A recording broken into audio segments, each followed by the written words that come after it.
അവരുടെ current situation എന്താണെന്നൊന്ന് നോക്കിയാലോ? അപ്പോൾ ഇങ്ങനെയുള്ള ജനറൽ റീഡിംഗ് വീഡിയോസൊക്കെ ഡെയിലി കാണാൻ ആഗ്രഹമുള്ളവരാണ് നിങ്ങളെന്നുണ്ടെങ്കിൽ ഈ ഒരു പേജ് ഒന്ന് ഫോളോ ചെയ്തേക്കുക. യൂട്യൂബിലാണെന്നുണ്ടെങ്കിൽ ഒന്ന് സബ്സ്ക്രൈബ് ചെയ്തേക്കുക.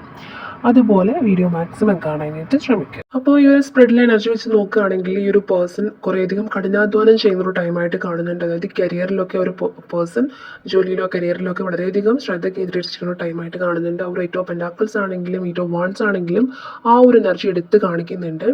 അതുപോലെ തന്നെ കാര്യങ്ങളൊക്കെ അതിവേഗം നീങ്ങണമെന്നും ഒരു സാമ്പത്തികമായിട്ട് ഒരു സുരക്ഷിതത്വം വേണമെന്നും ഒരു പേഴ്സൺ ഈ ഒരു സമയത്ത് വളരെയധികം ആഗ്രഹിക്കുന്നുണ്ട്. വേണമെങ്കിൽ നിങ്ങളിപ്പോൾ കമ്മ്യൂണിക്കേഷനുള്ള ഒരു പേഴ്സൺസ് ആണെന്നുണ്ടെങ്കിൽ ആ ഒരു പേഴ്സൺ നിങ്ങളോട് പറഞ്ഞിട്ടുണ്ടായിരിക്കും ഇനിയുള്ള ടൈം കുറച്ച് ബിസി ആയിരിക്കും എന്നുള്ളൊരു കാര്യമോ അല്ലെങ്കിൽ എന്തെങ്കിലും എക്സാം പ്രിപ്പറേഷനോ അതല്ലാന്നുണ്ടെങ്കിൽ ജോലി തിരക്കൊക്കെ ആയിട്ട് കുറച്ച് നാൾ ഇതുപോലെ കമ്മ്യൂണിക്കേറ്റ് ചെയ്യാൻ പറ്റില്ല എന്ന് മേ ബി ഒരു പേഴ്സൺ പറഞ്ഞിട്ടുണ്ടായിരിക്കാം.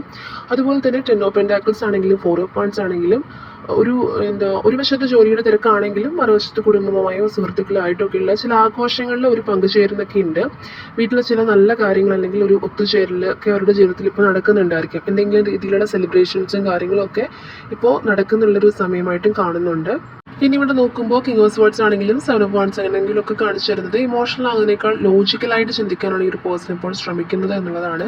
തൻ്റെ നിലപാടുകളിലൊക്കെ ഉറച്ചു നിൽക്കുന്ന അല്ലെങ്കിൽ തടസ്സങ്ങളെയൊക്കെ പ്രതിരോധിക്കാനുള്ളൊരു മൈൻഡ് സെറ്റിലാണ് ഈ ഒരു പേഴ്സൺ നിൽക്കുന്നത്. അതുപോലെ തന്നെ ആരും അവരെ സ്വാധീനിക്കാനൊന്നും ആ ഒരു പേഴ്സൺ അനുവദിക്കാത്തൊരു വ്യക്തിയായിട്ട് കാണുന്നുണ്ട്. അവർക്ക് അവരുടേതായിട്ടുള്ള ഒപ്പീനിയൻ ഉള്ള ഒരു പേഴ്സണായിട്ട് കാണുന്നുണ്ട്. പിന്നെ നോക്കുകയാണെങ്കിൽ ഇവിടെ ടു ഓഫ് വാണ്ട്സും ത്രീ ഓഫ് കപ്സും ഒക്കെ വന്നിട്ടുണ്ട്. അപ്പോൾ സുഹൃത്തുക്കളോടൊപ്പം സമയം ചിലവഴിക്കുമ്പോഴും തൻ്റെ ഫ്യൂച്ചർ എങ്ങനെയായിരിക്കണം എന്നതിനെക്കുറിച്ചിട്ട് അവർ ഗൗരവമായിട്ട് തന്നെ പ്ലാൻ ചെയ്യുന്നുണ്ട്.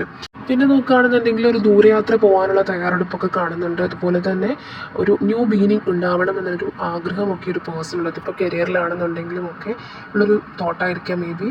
അതുപോലെ തന്നെ ഫാമിലിയോട് സുഹൃത്തുക്കളോടും ഒക്കെ ഇരിക്കുന്ന സമയത്ത് ഒരു ഫ്യൂച്ചറിലേക്കുള്ള പ്ലാനുകളൊക്കെ രഹസ്യമായി തന്നെ തയ്യാറാക്കുന്നുണ്ട്. മറ്റൊരാൾ അറിയുന്നതിന് മുന്നേ തന്നെ ഈ ഒരു പേഴ്സൻ്റെ മനസ്സിൽ എന്താണ് വേണ്ടതെന്നുള്ളൊരു കാര്യമൊക്കെ ഈ ഒരു പേഴ്സണ് സ്വയം ആരുടെയും ഒരു അഡ്വൈസ് ഇല്ലാതെ തന്നെ സ്വയം തീരുമാനമൊക്കെ എടുക്കാനുള്ളൊരു കരുത്തുള്ളൊരു പേഴ്സണായിട്ട് കാണുന്നുണ്ട്.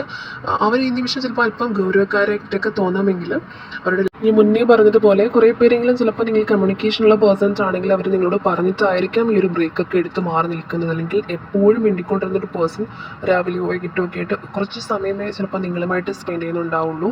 അതുകൊണ്ട് തന്നെ ചിലർക്കെങ്കിലും നിങ്ങൾക്ക് ഡൗട്ട് ഉണ്ടായിരിക്കാം ഈ ഒരു പേഴ്സൺ അത് തന്നെയാണ് ഫോക്കസ് ചെയ്യുന്നത് അതോ മറ്റെന്തെങ്കിലും ആണോ എന്നുള്ളൊരു ഡൗട്ട് നിങ്ങളിൽ ഉണ്ടായിരിക്കാം. പക്ഷേ ഇവിടെ കിട്ടിയിട്ടുള്ള സ്പ്രെഡ് അനുസരിച്ച് ഈ ഒരു പേഴ്സൺ ഇപ്പോൾ കരിയറിലും അവരുടെ ജോലി കാര്യങ്ങളിലും ഒക്കെ തന്നെ ഫോക്കസ് ചെയ്യുന്നതായിട്ടാണ് കൂടുതലായിട്ടും ഉള്ളൊരു എനർജി കാണുന്നത്. സോ അധികം വൈകാതെ തന്നെ അവർ നിങ്ങളിലേക്ക് എത്തി നിങ്ങൾക്ക് ആവശ്യമായ സമയം തരിക തന്നെ ചെയ്യും.